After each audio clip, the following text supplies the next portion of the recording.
Revenge with Karen. If you walked past my office, you wouldn't see a war room. You wouldn't see people screaming into phones or throwing stress balls at glass walls. You'd just see me, Emily, sitting behind a dual monitor setup, sipping lukewarm green tea, scrolling through PDF lines that would make a normal human's eyes bleed. I'm a rights and licensing strategist. It sounds boring, I know. It sounds like the kind of job you describe at a dinner party just to make sure nobody asks you a follow-up question. But here's the reality. I am the structural engineer of a billion-dollar house of cards. We were 6 months deep into Project Meridian, a massive content acquisition deal that was supposed to merge 3 mid-sized streaming libraries into one gargantuan platform. The press releases were already drafted. Stock price was twitching in anticipation. Everyone saw the flashy headlines, the projected revenue, the subscriber growth. Nobody saw the grime. Nobody saw the thousands of fragmented copyright clauses, the territorial restrictions from 1998, the music sync licenses that expired if you looked at them the wrong way. That was my world. I was the one untangling a knotted ball of Christmas lights the size of the Atlantic Ocean, knew where the bodies were buried, because I was the one who dug the graves and signed the death certificates. Every single asset we were buying had a poison pill clause, a little legal landmine that could blow up the entire acquisition if not neutralized with a specific handwritten addendum. And for 5 years, I was the only person who knew the codes to defuse them. It's funny how people perceive value in corporate America. They see the guy standing on the stage, waving his arms. They think that's the leader. They see the woman in the corner, reading the fine print, and they think that's the help. By the way, if you're into stories about the help realizing they actually hold the keys to the castle and burning it down, do me a quick favor and hit subscribe and drop a like. It actually helps get these stories out to people who need a little vicarious revenge in their cubicles. Seriously, it takes a second. Okay, back to the impending train wreck. To Brad. Brad was our new CEO, brought in by the board because the previous one was too cautious. Brad wasn't cautious. Brad was a former investment banker who wore suits that cost more than my first car and smelled like sandalwood and unearned confidence. He didn't know the difference between a mechanical license and a synchronization right, but he knew how to smile with all 32 teeth. The first time I met Brad, he walked into my office without knocking, sat on the edge of my desk, right on top of a stack of sensitive non-disclosure agreements, and looked around like he was inspecting a janitor's closet. "So, Emily," he said, mispronouncing my title immediately. "You're the compliance girl." I slowly took off my reading glasses. "I'm the director of rights and strategic licensing, Brad." Right. Compliance.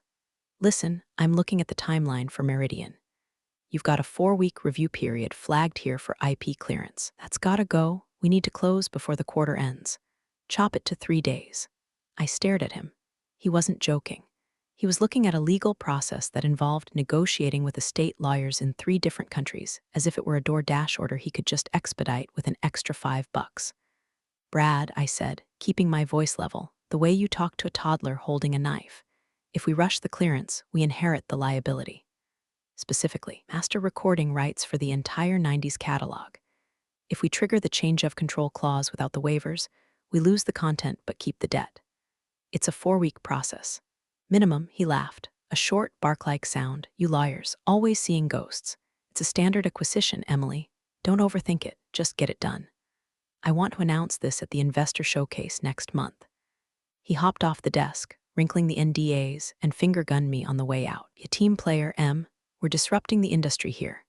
That was the moment. The opening shotgun blast, if you will.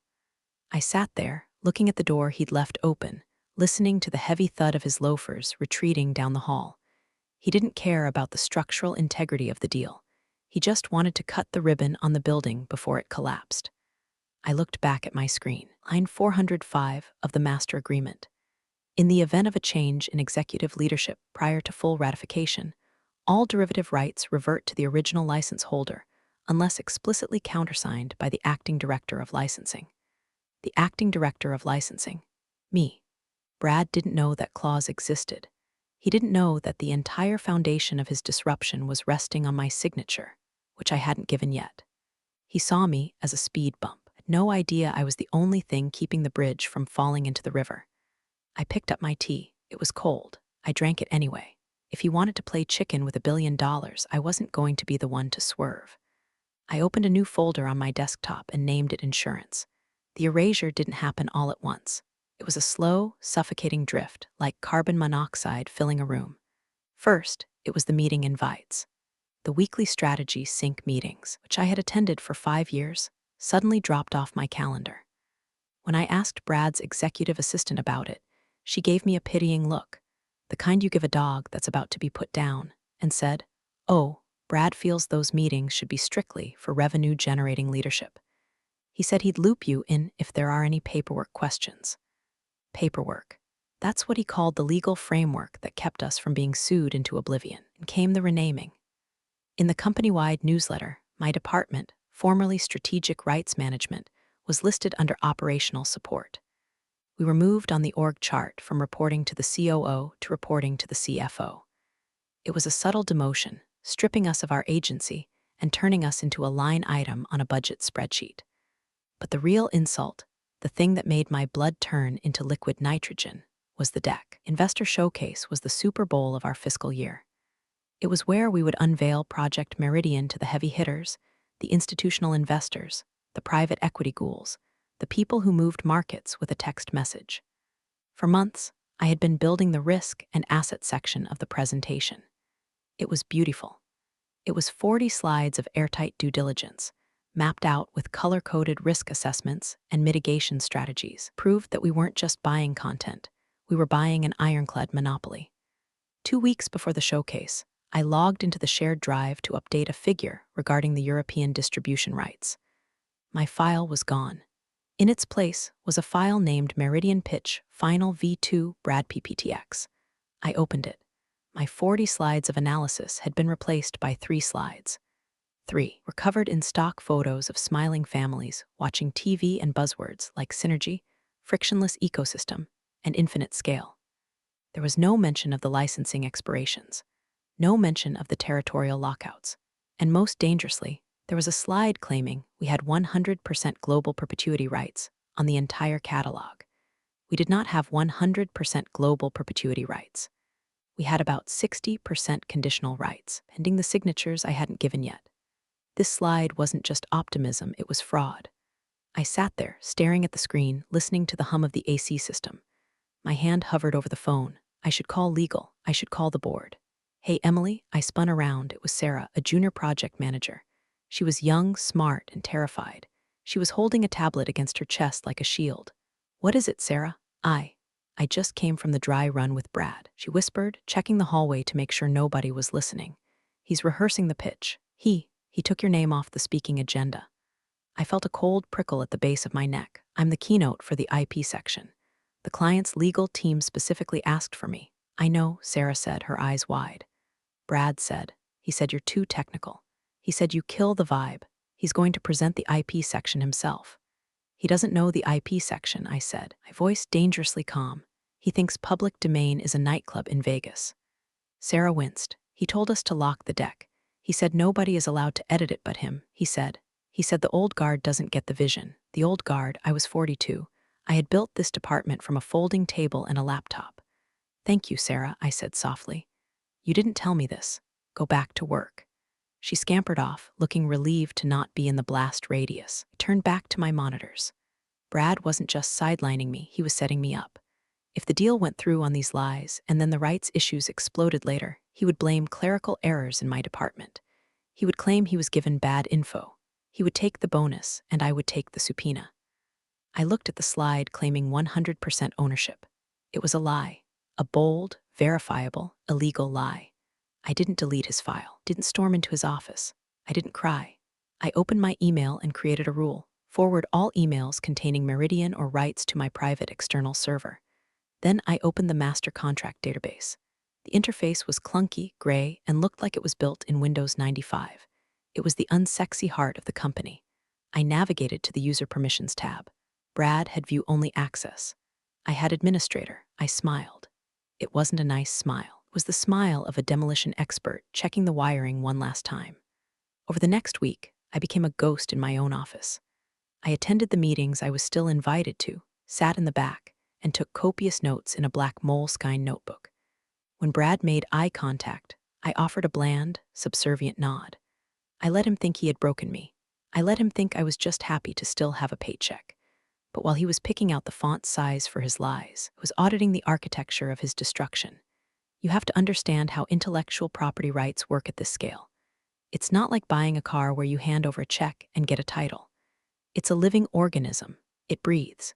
It has expiration dates, renewal triggers, and performance clauses. I spent my nights at home, a glass of Pinot Noir on the desk, cross-referencing the master agreements with the digital license keys. Here was the smoking gun.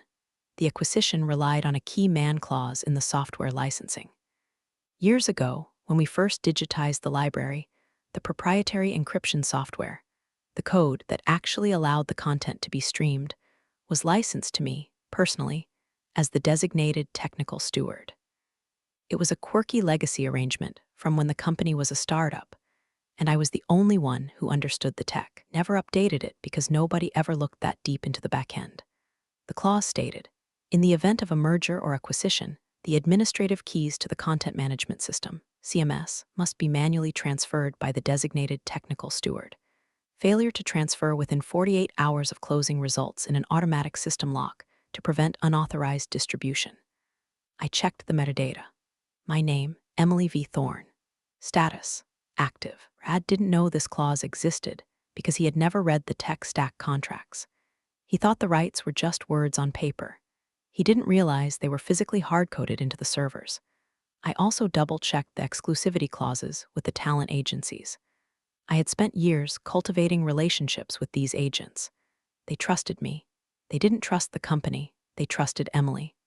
I found the emails where I had explicitly stated, "Will personally oversee the transition of these assets." If I wasn't there to oversee it, the exclusivity evaporated. I started printing. I didn't trust the cloud anymore. I printed every relevant contract, every email where Brad dismissed my concerns, every version of the fake deck. I bought a physical safe for my apartment. I felt like a spy in a Cold War thriller, except instead of nuclear launch codes, I was hoarding PDFs of sitcom residuals. Tuesday, 3 days before the showcase, I received an automated alert. Brad had tried to access the master rights database with his credentials. Access denied. I watched the log in real time. He tried again and again. Then he tried to reset the password. Contact administrator, Emily Thorne. He didn't contact me. Instead, 5 minutes later, I got a Slack message from the IT director, a guy named Kevin who I'd shared lunch with for a decade. Kevin, hey Brad's asking for admin rights to the rights DB. Says he wants to clean up the dashboard for the presentation. Should I grant it? My fingers hovered over the keyboard. This was it. If Kevin gave him access, Brad could theoretically clumsily delete the safeguards, or, at the very least, lock me out. I typed back. Per company policy section 4.2, admin access requires a certified IP handling certification due to liability insurance. Does Brad have that certification? I knew he didn't. You have to take a 40-hour course to get it. Kevin, lol, no. Okay, I'll tell him it's a compliance issue and I can't override it without board approval. He's gonna be pissed. Me, let him be pissed. We don't want to void our insurance policy right before a sale, do we? Kevin, solid point. Denying request. I leaned back in my chair. I had just welded the door shut. Brad was going into that meeting blind, deaf, and dumb, armed only with a PowerPoint full of lies, and a smile that was about to get very expensive. The trap was set. Now I just needed to make sure I was in the room when it snapped. The universe has a funny way of balancing the scales, usually right when you think gravity has stopped working. 2 days before the investor showcase, my phone rang. It wasn't an internal extension.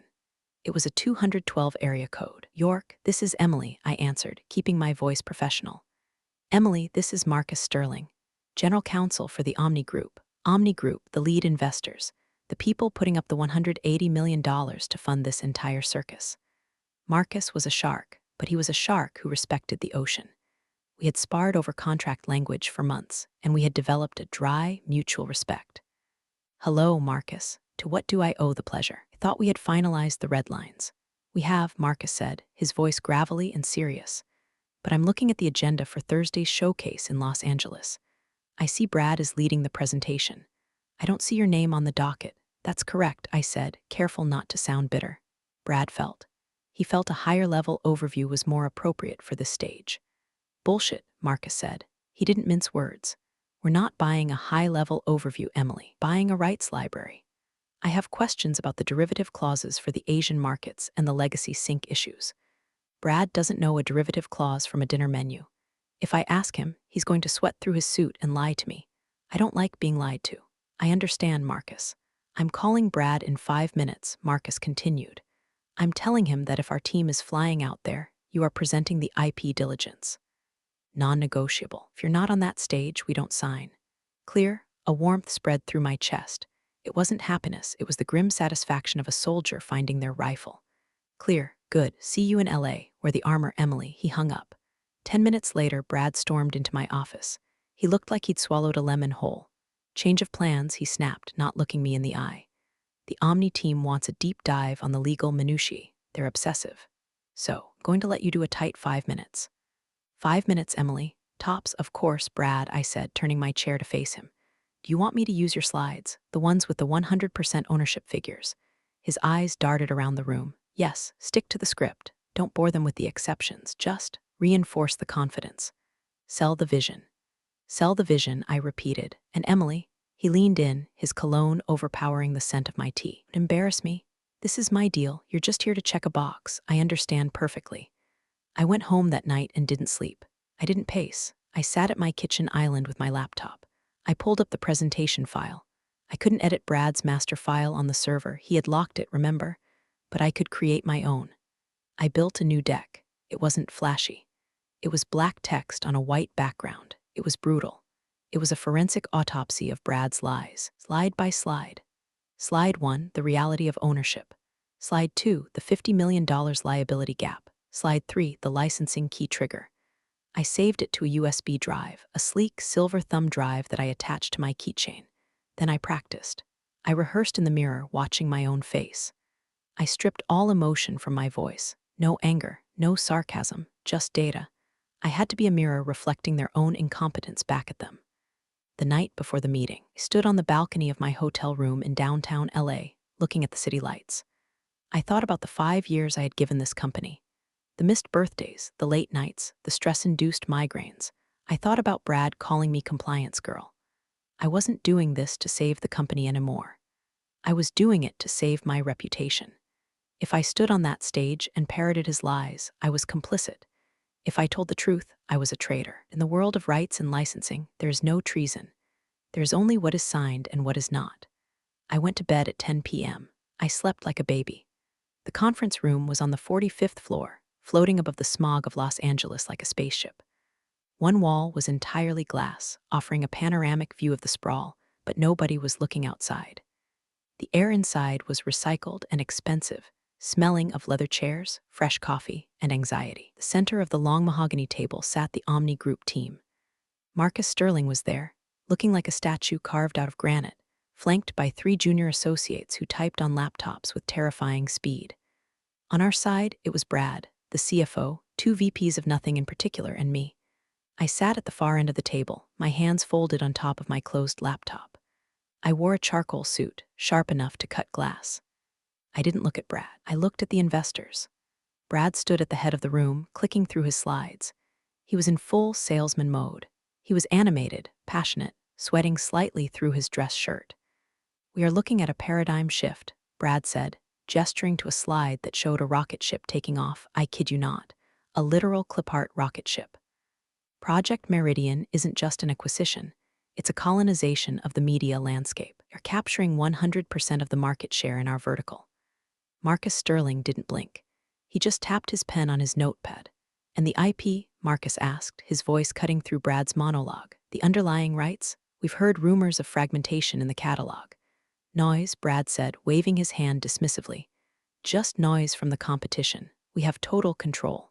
But hey, don't take my word for it. I've brought our technical specialist, Emily, to give you the thumbs up." He gestured to me like he was introducing a magician's assistant. "Emily, why don't you walk them through the clearance stats? Keep it high level." The room turned to me, the weight of 20 eyes. I stood up. I didn't walk to the podium. I stayed at my spot at the end of the table. I didn't plug my laptop into the projector. I didn't need the screen. "Thank you, Brad," I said. My voice was quiet, but in the acoustically perfect room, carried like a bell. I think it's important we clarify the definition of total control. Brad's smile faltered slightly. Just the numbers, Emily. The numbers, I continued, are as follows. Of the 12,000 assets listed in the Meridian acquisition, 4,500 are currently encumbered by third-party liens. Another 3,000 have territorial restrictions that exclude distribution in the EU and China, our two target growth markets. Typing on the Omni side stopped. The silence was sudden and violent. Furthermore, I said, locking eyes with Marcus, the slide titled 100% perpetuity is factually incorrect. The master agreement stipulates that rights revert to the creators upon any change of control unless specific waivers are signed. Those waivers have not been signed. Brad's face went from tan to a sickly shade of gray. Emily, he said, a warning tone creeping in. I think you're confusing the old data with the new projections. I am citing the contracts currently stored on our server, Brad, I said. The ones you cannot read because you do not have admin access. Okay, that's enough, Brad barked. He actually stepped forward, physically imposing himself between me and the investors. I can't listen to this nonsense. Emily is clearly unprepared and working off outdated spreadsheets. We'll handle the legal deep dive offline. Looked at the AV technician in the corner. Cut the mic, cut it. The technician, a confused kid in a polo shirt, hesitated, then tapped a button on the console.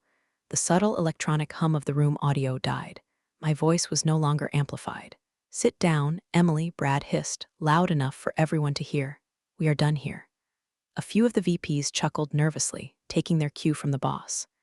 The atmosphere was excruciating. It was the moment where the troublemaker is supposed to shrink away, embarrassed, defeated. I didn't shrink. I slowly closed my laptop. The click of the lid latch sounded like a gunshot in the silent room. I looked at Brad, then I looked at Marcus. I gave a small, polite nod. As you wish, I said, and I walked out. I didn't storm. I didn't look back. I walked out the double glass doors, past the reception desk, and toward the elevators. My heart was hammering against my ribs like a trapped bird, but my hands were steady. I pressed the down button. Inside the room, I imagined Brad was already spinning it. She's having a breakdown. Stress. We'll replace her. But I knew something he didn't.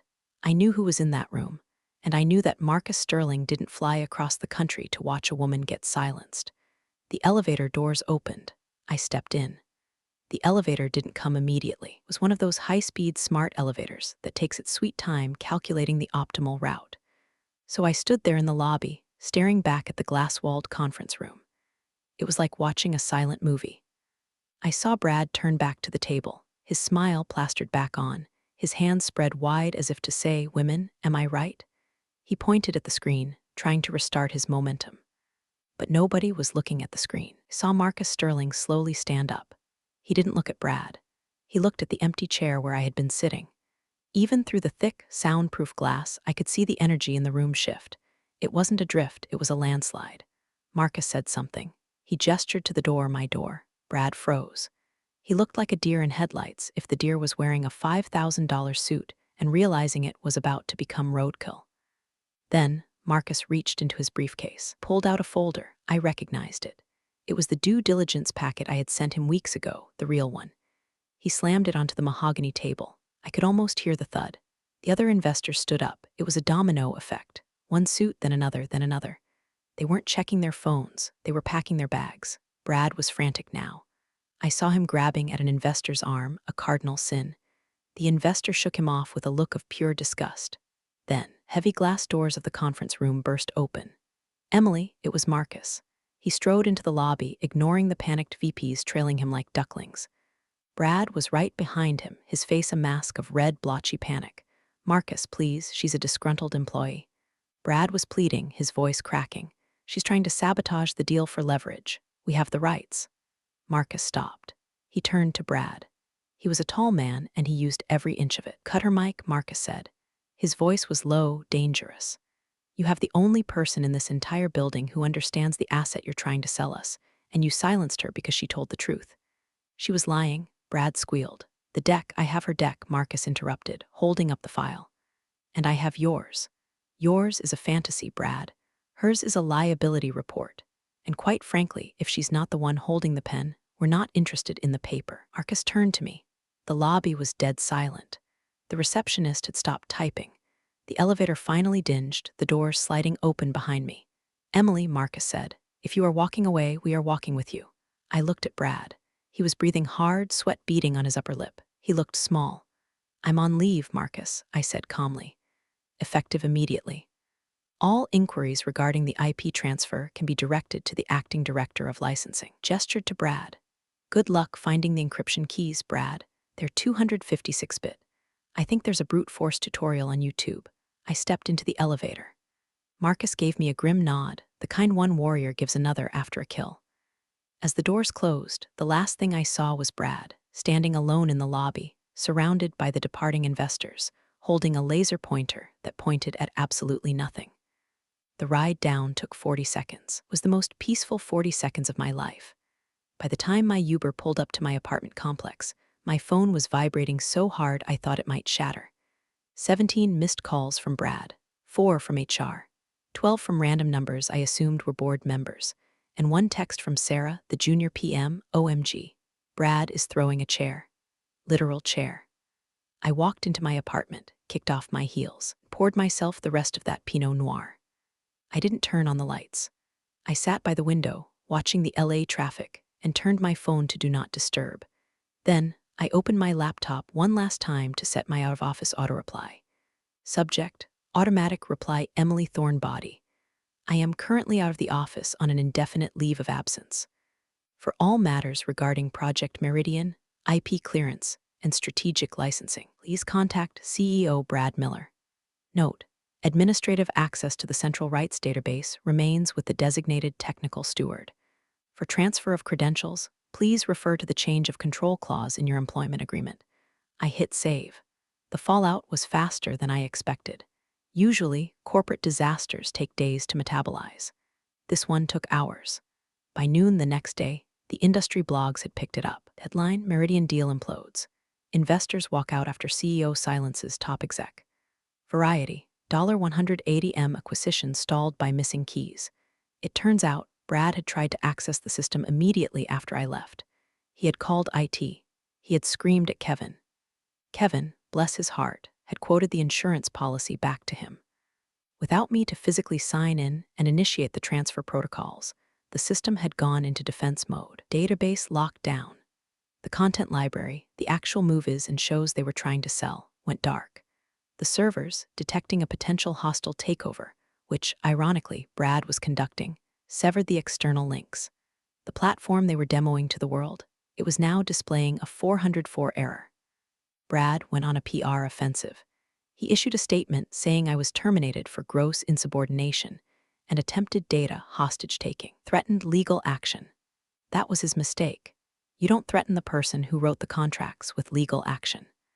My personal lawyer, a shark I'd met during a negotiation 3 years ago, sent a simple letter to the board of directors. It attached the original technical steward agreement, signed by the previous board, which explicitly stated that the steward, me, had the right to withhold keys if they believed the integrity of the assets was compromised. Brad had compromised the integrity by lying to investors. I was legally obligated to lock him out. I spent the next 3 days gardening. I planted hydrangeas. I repotted my succulents. I didn't check my email. I drank tea. Every time I looked at my phone, the voicemails from Brad had changed tone. Day 1, anger. Pick up the phone or I'll sue you into poverty. Day 2, bargaining. Emily, look, we can work this out. Just come in and unlock the server. Day 3, desperation. Please. The stock is down 15%. They're going to fire me. Just tell me the password. I deleted them without listening to the end. I wasn't holding the company hostage. I was just following the rules, and for the first time in my career, the rules were working for me, not them.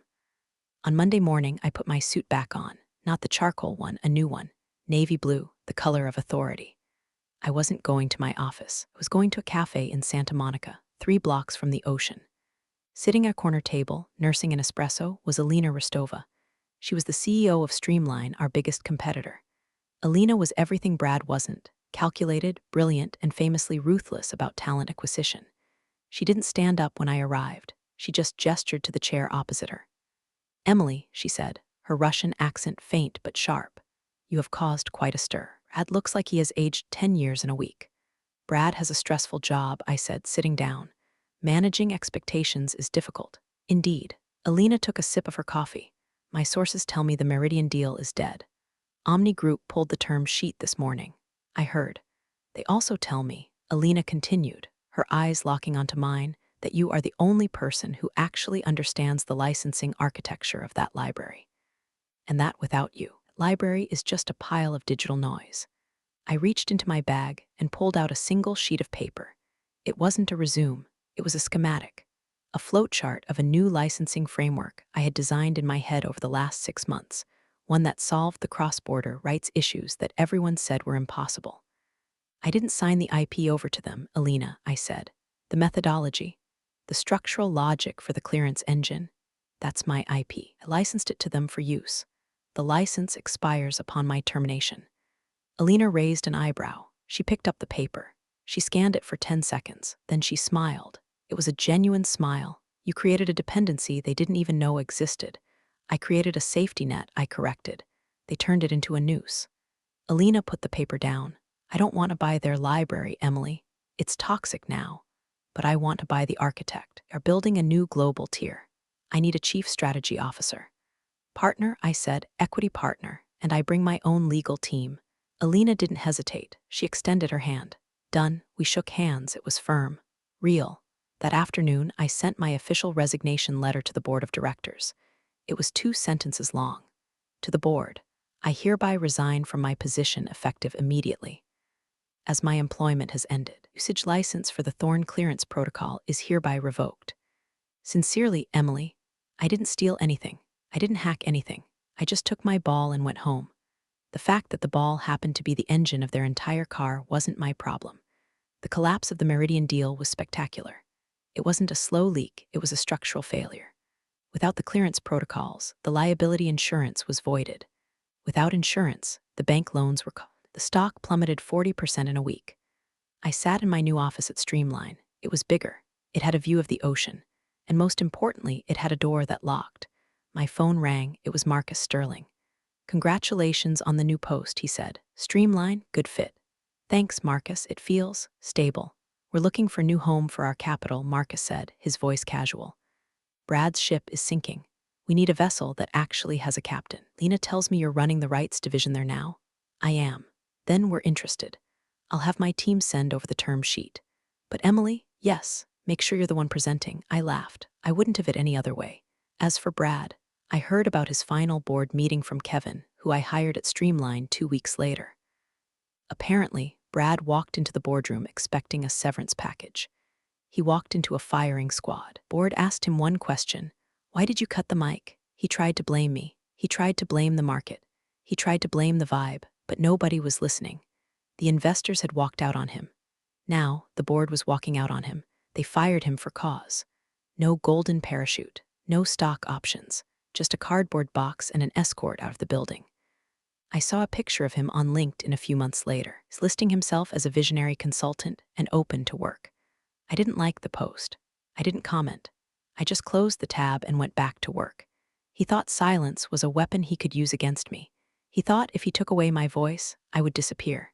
He forgot that in the world of contracts, the most dangerous things aren't the words spoken into a microphone. The most dangerous things are the words written in the silence. The clauses you don't read, people you don't see. He cut my mic. And in doing so, he handed me the loudest megaphone in the world. We closed the Omni Group deal yesterday. $200 million. I signed the contract with my own pen. If you enjoyed watching a corporate suit get taken down by the fine print, you know what to do. Upvote, subscribe, and always read the terms and conditions. You never know who wrote them. Life has its storms, but it also has its calm waters. Thanks for sharing this moment with me. See you in the next one.